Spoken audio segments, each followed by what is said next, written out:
ഇതിന്റെ കൊട്ടേഷൻ മുഴുവൻ എടുത്ത ആരാന്നറിയോ? ലീഗ് പുറത്താക്കിയ, മുസ്ലിം ലീഗ് പുറത്താക്കിയ KT ജലീൽ. ആദ്യം പറഞ്ഞത് ഡൽഹിയിൽ ലീഗ് ഉണ്ടാക്കുന്ന ആസ്ഥാന മന്ദിരം അതൊരു തട്ടുപൊളിപ്പൻ കേന്ദ്രമാണ്, അത് ഇടിഞ്ഞു പൊളിഞ്ഞ് വീഴാറായ കെട്ടിടമാണ്. അതുകൊണ്ട് സ്വന്തം സ്ഥലം വാങ്ങി അവിടെ ബിൽഡിംഗ് ഉണ്ടാക്കുകയാണ് ലീഗ് ചെയ്യേണ്ടത്. ലീഗിന് ഉപദേശം നൽകുക എന്നോട് പറയാതെ റിയൽ എസ്റ്റേറ്റ് താല്പര്യമാണ്. ആരൊക്കെ ആ കെട്ടിടം വാങ്ങിയത്? മുസ്ലിം ലീഗിന്റെ നേതാക്കന്മാർ, കുഞ്ഞാലിക്കുട്ടി സാഹിബും ബഷീർ സാഹിബും വഹാബ് സാഹിബും അടക്കമുള്ള മുസ്ലിം ലീഗിന്റെ തലമുതിർന്ന നേതാക്കന്മാർ.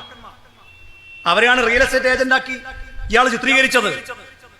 കഴിഞ്ഞ ദിവസം അതിന്റെ ഉദ്ഘാടനം നമ്മളൊക്കെ കണ്ടു. ഓരോ ലീഗ് പ്രവർത്തകനും അഭിമാനത്തോടെ തല ഉയർത്തിപ്പിടിക്കാൻ കഴിയുന്ന അതിമനോഹരമായ ഒരു ആസ്ഥാന മന്ദിരമാണ് ഡൽഹിയിൽ ഉദ്ഘാടനം കഴിഞ്ഞത്. വയനാട്ടിൽ സ്ഥലം വാങ്ങിയപ്പോ ഉടനെ ഇദ്ദേഹം വന്നിട്ട് അത് വഹാബ് സാഹിബിനെ ഏൽപ്പിക്കേണ്ടതായിരുന്നു, അത് PK ബഷീറിനെയും PK ഫിറോസിനെയൊക്കെയാണ് ഏൽപ്പിക്കേണ്ടത്. വഹാബ് സാഹിബ് വാങ്ങിയ ഡൽഹിയിലെ ആസ്ഥാന മന്ദിരം, അതിന് പരാതി. PK ബഷീർ സാഹിബ് കൺവീനറായ മുസ്ലിം ലീഗിന്റെ നേതൃത്വം വാങ്ങിയ വയനാട്ടിലെ ഭൂമി, അതിന് പരാതി. അത് തോട്ടഭൂമിയാണ്, കച്ചവട താല്പര്യമാണ്, അവിടെ വീടുണ്ടാക്കാൻ കഴിയില്ല. നിങ്ങൾ സമയം വൈകിപ്പിച്ചു, ഞങ്ങൾക്കറിയാം.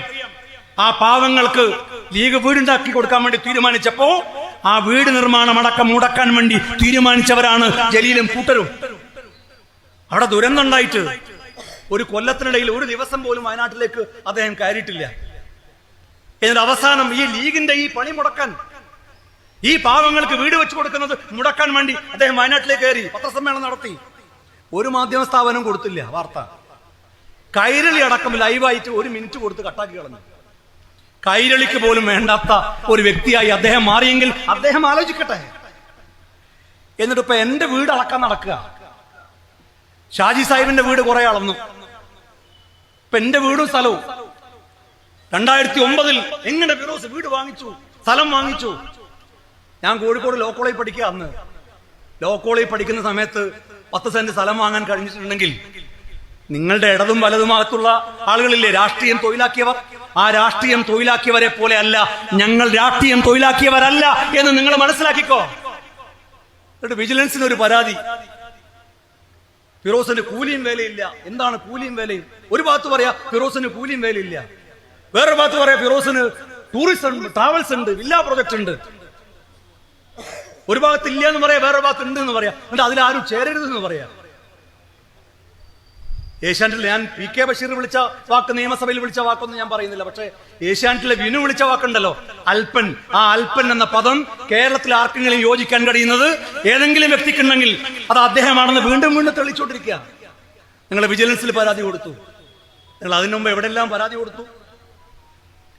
യൂത്ത് ലീഗിന്റെ ദേശീയ കമ്മിറ്റി പിരിച്ച കത്തുവ ഫണ്ട്, പാവപ്പെട്ട കത്തുവയിലെ ഇരയെ സഹായിക്കാൻ, അവരുടെ കുടുംബത്തെ സഹായിക്കാൻ, ഉന്നാവോയിലെ കുടുംബത്തെ സഹായിക്കാൻ, രോഹിത് വെമുലയുടെ കുടുംബത്തെ സഹായിക്കാൻ യൂത്ത് ലീഗിന്റെ ദേശീയ കമ്മിറ്റി അവരുടെ അക്കൗണ്ടിലേക്ക് പിരിച്ച പണം, അതിന്റെ പേരിൽ എനിക്കെതിരെ നിങ്ങൾ കേസ് കൊടുത്തില്ലേ? അവസാനം പിണറായിയുടെ പോലീസ് അന്വേഷിച്ച് എന്തായി? പിണറായിയുടെ പോലീസ് കോടതിയിൽ റിപ്പോർട്ട് കൊടുത്തു, ഇത് രാഷ്ട്രീയ പ്രേരിതമായ ആരോപണമാണ്, ഇത് ചവറ്റുകൊട്ടയിലേക്ക് വലിച്ചെറിയേണ്ട കേസാണെന്ന് പിണറായിയുടെ പോലീസ് കോടതിയിൽ റിപ്പോർട്ട് കൊടുത്തു. എന്നിട്ട് നിങ്ങൾ കോടതിയിൽ പോയി, മജിസ്ട്രേറ്റ് കോടതിയിൽ പ്രൈവറ്റ് കംപ്ലൈന്റ് കൊടുത്തു. ആ പ്രൈവറ്റ് കംപ്ലൈന്റ് ഹൈക്കോടതി എടുത്ത് തോട്ടിലെറിഞ്ഞു. ED നിങ്ങൾ പരാതി കൊടുത്തു, ഇപ്പൊ വിജിലൻസിൽ പരാതി കൊടുത്തു. നിങ്ങൾ എവിടെ വേണമെങ്കിലും പരാതി കൊടുത്തോ, പക്ഷേ നിനക്ക് കൂട്ടിയാൽ കൂടില്ല. കാരണം ഇത് പാർട്ടി മുസ്ലിം ലീഗാണ്, ഇത് മുസ്ലിം ലീഗിന്റെ പ്രവർത്തകരാണ്.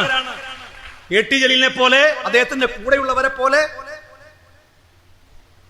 സർവീസ് കൊടുക്കാതെ, സേവനം കൊടുക്കാതെ ലക്ഷക്കണക്കിന് മുതലാളിമാരുടെ കയ്യിൽ നിന്ന് വാങ്ങുന്ന ഏർപ്പാടുള്ളവരല്ല മുസ്ലിം ലീഗിന്റെ നേതാക്കന്മാരും പ്രവർത്തകരും എന്ന് അദ്ദേഹം മനസ്സിലാക്കിയാൽ നന്ന്.